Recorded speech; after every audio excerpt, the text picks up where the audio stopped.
Good afternoon, ladies and gentlemen. At the very outset, I wish to thank IPPAI for giving me an opportunity to relive history. Many of the issues that we have been discussing since morning, transnational pipelines, LNG imports, LNG prices, are issues I have had occasion to deal with when I was in GAIL. And it's a real pleasure to discuss and look at things from a new perspective today, and also to meet friends from Pakistan, Bangladesh, Uzbekistan, China, and so on. I'll continue with this presentation just to give you an overview why natural gas, the current demand and production of natural gas in the Indian subcontinent, future demand and production of natural gas in the Indian subcontinent, LNG and domestic gas pricing, LNG import capacity in the Indian subcontinent, and near to midterm strategy for LNG import. I have consciously taken Indian subcontinent to mean India, Pakistan, Bangladesh, and Sri Lanka. I did not find any mention of Sri Lanka since morning, but I certainly believe that even though the demand is not too high, it's a part of our subcontinent, and therefore it's worth talking about the situation in Sri Lanka. This, I think all of you know, that natural gas is the preferred source of energy and it is affordable compared to crude oil based products. Apparently, with shale revolution having taken place, availability is abundant and globalization of the trade is taking place at a very rapid pace. Now, this is just to give you an idea about how these four countries are placed in terms of consumption. It is in the descending order of India, Pakistan, Bangladesh, and Sri Lanka. There is no demand in the sense that there is no supply of natural gas in Bangladesh. In Sri Lanka. Now, this gives highlights the supply-demand scenario in terms of production and demand. I'll take a little time to look at the picture of each country. If we look at Bangladesh, we are looking at a deficit of almost 11 million tons equivalent of LNG by 2021-22.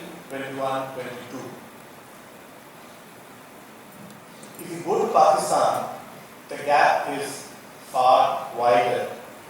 We are looking at a window of opportunity for LNG imports equivalent to 58 million tons per annum. I only want to highlight one more fact, that as on date, neither Bangladesh nor Pakistan have a single operating LNG terminal. In Sri Lanka, in the northern part, in the Gulf of Mannar, some gas has been discovered. So, it is expected that commercial production may start somewhere around 2017-18, and with that kind of domestic production, the deficit in Sri Lanka is expected to be of the order of 2.5 million tons. Coming to India, yes, we do produce domestic gas. Yes, we have LNG terminals. Notwithstanding these facts, we are looking at a deficit of almost 80 million tons per annum by 2021-22. Now, this only graphically represents with bar charts the difference between supply and demand, and the total picture in red is only the deficit, and that for the Indian subcontinent is almost 150 million tons of LNG equivalent. How do we look at the possibility of natural gas meeting the demand in the Indian subcontinent? Now, there are certain constraints. There are not enough reserves, at least proven reserves. There is a serious lack of a market pricing mechanism. Market reforms have not taken place to the extent desirable and required. The transportation and distribution network has not got extended to all parts of the country, and I'm talking about all 4 countries. And the policy for taxation and the whole system is extremely uneven. Therefore, LNG appears to be an immediate solution to meet the increasing demand for natural gas. This is how the liquefaction capacity seems to be developing in different parts of the world. We are looking, of course, at the Middle East, we are looking at Australia, we are looking at Africa, and I think an emerging source of LNG would be East Africa. There was mention in Mr. Rao's presentation about Mozambique. So Mozambique, Tanzania, Kenya, even Madagascar, I think at some point may become a source of LNG. Now this is a slide in which I try to highlight how the capacity expansion will take place and for gas exports from the US. We are looking at different possibilities, rapid start, low start, high start, and we want to get a sense as to how the export capacity is going to grow in the US. And when I say US, I must also add Canada as a combined North American activity. This lists some of the export projects that have been envisaged in North America, which is USA plus Canada put together. One distinguishing factor between the US and Canada is that while exports from the US are broadly governed by whether you are a free trade agreement signatory or not, with exceptions no doubt, but Canada has no such restriction on export of LNG. So the freedom to import from Canada for the countries in the Indian subcontinent is much larger.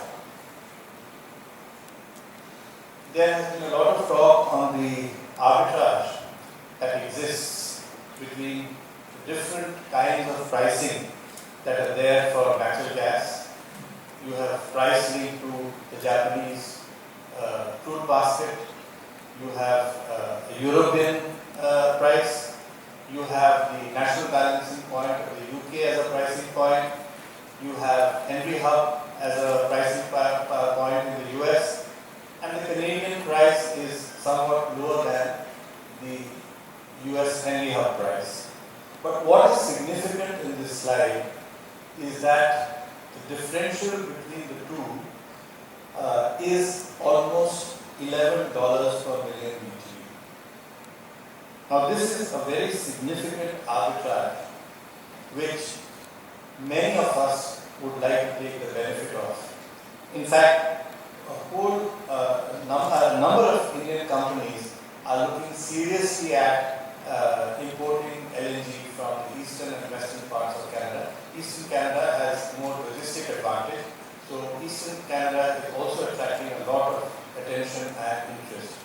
I did see that there are certain constraints in provinces like Quebec in producing shale gas, but then there are other provinces, there is Nova Scotia, there is New Brunswick, there is Newfoundland, Labrador, all of which are looking at producing natural gas, and the consumption is certainly nowhere near what it is in the US. So export market makes a lot of sense.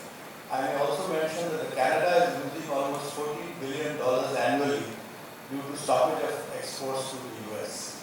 So there is a very strong financial incentive for the Canadian government to promote export of LNG, which they certainly are doing.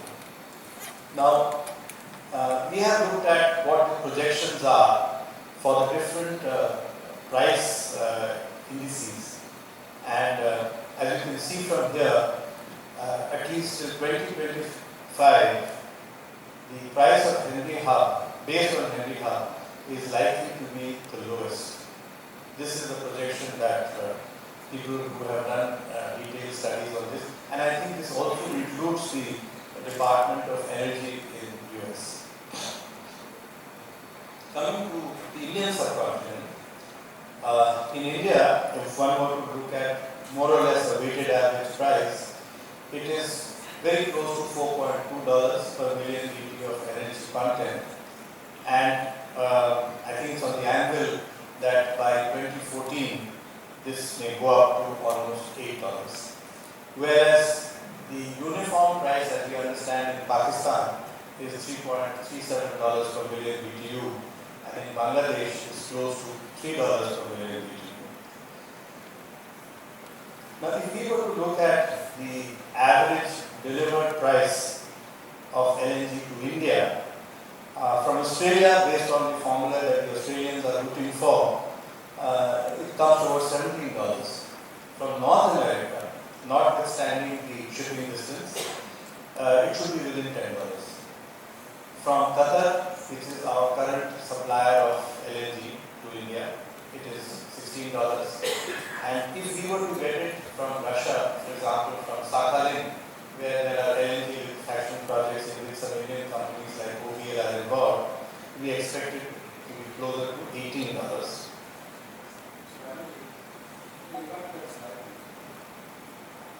When you said East Coast or West Coast? This is from East Coast. Because that is where, for example, GAIL has entered into an agreement with Cheniere for 500,000 tons of LNG export from there. That's on the East Coast. To Indian West Coast? To India's West Coast. Now, if we were to look at the state of preparedness to handle the LNG equivalent to the demand, we find that there are 15 terminals being planned in the Indian subcontinent, one in Pakistan, one in Bangladesh, one in Sri Lanka as well, and the rest of them, almost a dozen, in India. I only want to bring to your attention that if you see this map of Bangladesh, we are looking at a terminal near Chittagong at a place called Banerjee, and the capacity being talked about is 5 million tons per annum, and the deficit in this country is projected at 11 million tons per annum, so less than 50%. The situation in Pakistan appears to be far more serious and grave. A terminal with a large number of hurdles, essentially political and economic, is being planned now near Karachi with a capacity of 3 million tons. Whereas, as per our numbers, the deficit is almost 58 million tons per annum equivalent.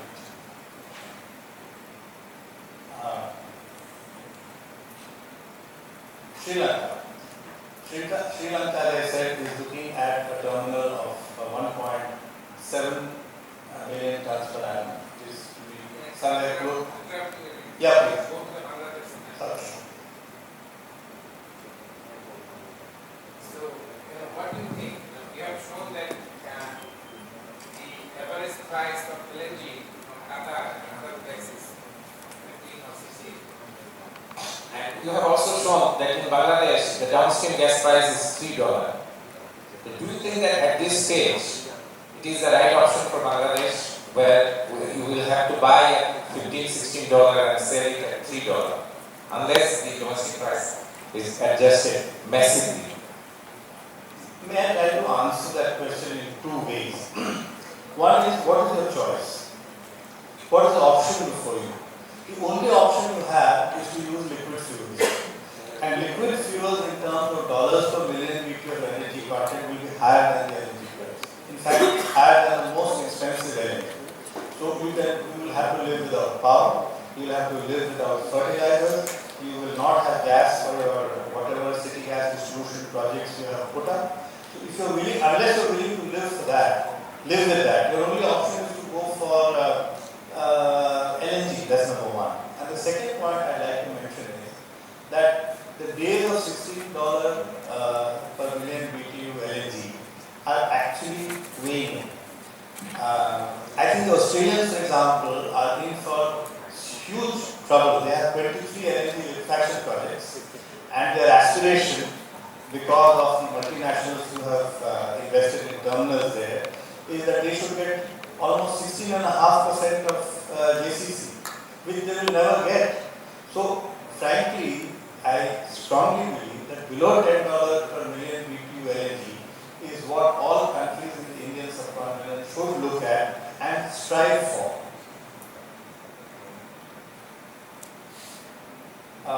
I talked about the situation in Pakistan where the deficit is very, very, very serious. I do concede that compared to India and Bangladesh perhaps, Pakistan as on date has better prospects of getting gas through transnational pipelines.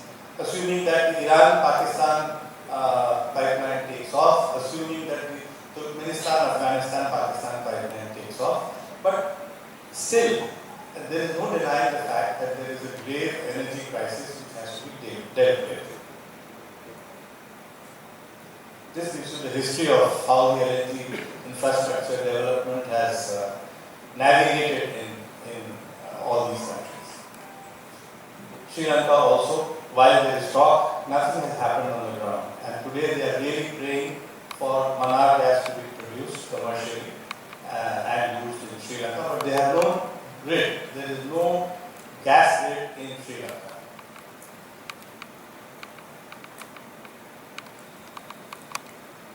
Now, what are the conditions for sorry.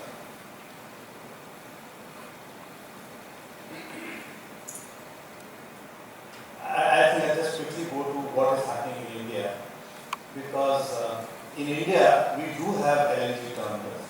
Their cumulative capacity is almost 19 million tons per annum. And one more is in an advanced stage, I think it just got commissioned also, another 2.5 million tons. Plus, we have plans and reasonably well-founded plans for the development of another 10 to 12 projects. The aggregate quantity is, capacity is 41 million tons per annum, plus the existing ones, so both put together it's about 62 million tons per annum, against our requirement between 80 and 90 million tons per annum. This shows pictorially where the terminals are and where they are planned in different parts of the Indian coastline. Now, this is something that has been discussed on occasions, and to my mind, if pursued, they have a lot of interesting possibilities. For example, I am aware that there has been discussion between Petronet LNG, which is an Indian company in LNG business, and Pakistan on import of LNG into Dahej on the west coast of India. And post regasification, this gas being made to travel to northern India via Amritsar-Wagah border to the grid of Sui gas demand.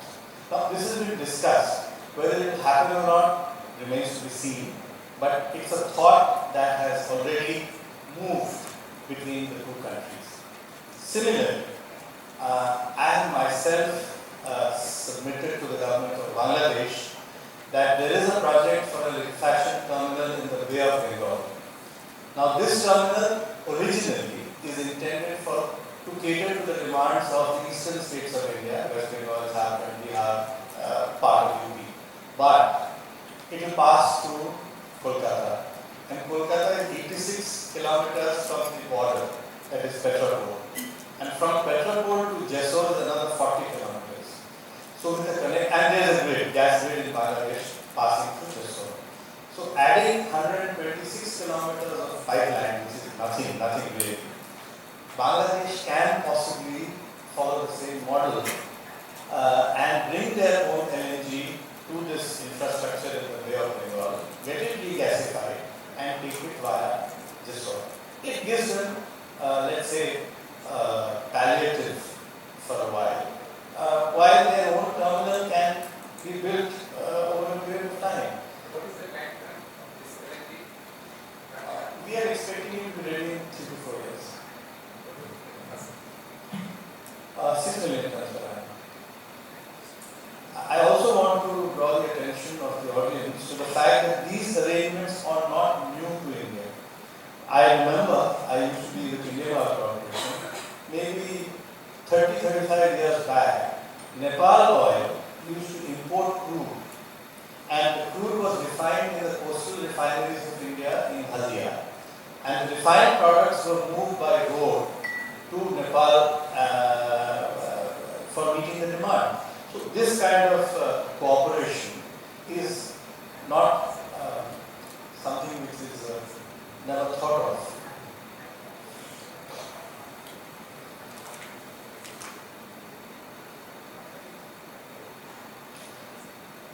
Here I think what is important is that there are a number of issues that we need to really address. We can, and I think it's very possible that India can emerge, the Indian subcontinent rather, can emerge as an importing hub. But we need to understand where the additional gas will come in terms of domestic supply. The general belief is that there is not sufficient quantity of domestic gas. But I'd like to call it the shale puzzle. Even 10 years back, nobody would have said that the US and Canada would have such large quantities of shale gas to in fact think in terms of being exporters. By the same token, I believe that a country like India, which is cold, which has got natural gas, which has coal bed methane, which has gas hydrates, would not definitely have shale gas. I think enough investigation has not been done in this area, and if it is done, we may come across reserves which can again be a game changer. Let me talk about LNG imports. Now, the need for meeting the deficit is something that we've already seen. LNG is the obviously techno-commercially easier solution. The other option would be to go for the transnational pipelines. Now, I have had the privilege of being associated with all three, whether it was Iran, Pakistan, India, Turkmenistan, Afghanistan, Pakistan, or Myanmar, Bangladesh, India. In my opinion, transnational pipelines can be looked at in two ways. The best of times, they are French wine, which take years to mature. Worst of times, in Bangladesh and in eastern India, one does read about boat accidents frequently, and the cause, more often than not, is overloading. Now, transnational pipelines, I find that are overloaded with extraneous and irrelevant issues. I did not wish to take up issues with Mr. Salek in the morning session, but I do realize, and what he says is absolutely right, that the discussion on the Myanmar-Bangladesh pipeline, India pipeline floundered because transit of electricity from Bhutan and Nepal did not come through. I know that my minister, the then minister, tried very hard to get those permissions from his counterparts, but it did not happen. Now, frankly, in a commercial arrangement, these issues, which are of a larger nature and of a political nature, can often lead the project itself to fail. This is my view. There may be other views as well. The other important point in this slide, which I want to highlight, is that none of this can happen without infrastructure. And in our case, particularly in India, Pakistan, Bangladesh, Sri Lanka, is too little too late. The numbers show that we need a much larger capacity to receive and convert LNG. What we are actually planning is barely 50% of that. So I think this is something that we need to really address. And finally, I think there was a lot of talk in the morning, and I think Mr. Proshanto very vehemently opposed OPEC and its existence. I endorse his views. I am no fan of OPEC. But I also believe that it's time we have something like GAIL, a gas buying and important countries forum, because that is where you derive strength. Negotiating with all the partners on the table, I am sure will have a lot more value than individual countries going not too long back with a begging bowl asking for a LNG. So, thank you, gentlemen. My last point is that one of the things that we need to do in the Indian subcontinent is to diversify our sources. We have been dependent on the Middle East, primarily Qatar. We have some contracts with Australia, but both of these are very, very expensive sources of LNG. It's high time we watch for developments in East Africa, we look for developments in Israel, we look at developments in Eastern Canada. Thank you very much.